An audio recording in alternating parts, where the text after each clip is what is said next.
The letters we never sent. In a small coastal town where the sea met the sky in endless shades of blue, there lived two souls who once believed love could outlast anything. Time, distance, even silence. Alara owned a tiny bookshop by the harbour. Her days were spent surrounded by stories of other people's lives, other people's endings. Every morning she opened the doors, breathed in the scent of paper and salt, and waited. Not for customers. For him. Jonas had left 10 years ago. A dreamer who believed the world was too wide to stay in one place. He had promised her he would return once he had found something worth bringing back. But life, as it often does, had other plans. At first, they wrote to each other every week, handwritten letters sealed with love and pressed flowers. They told stories of sunsets, books, and the scent of the ocean that both missed.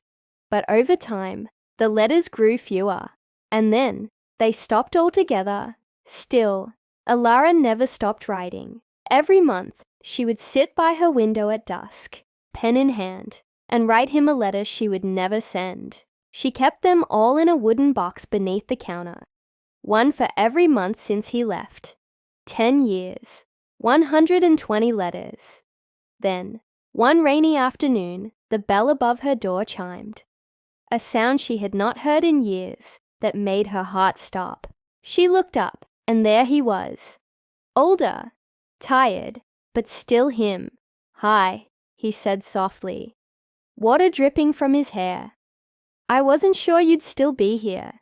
Alara wanted to speak, to ask 1,000 questions, but all that came out was, "You found something worth bringing back."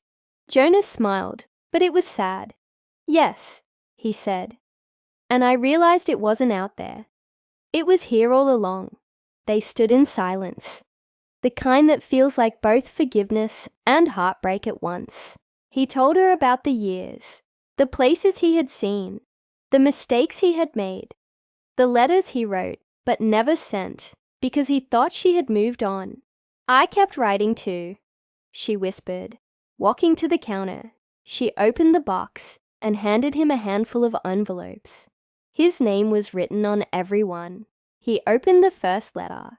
Her handwriting hadn't changed. His eyes filled with tears as he read.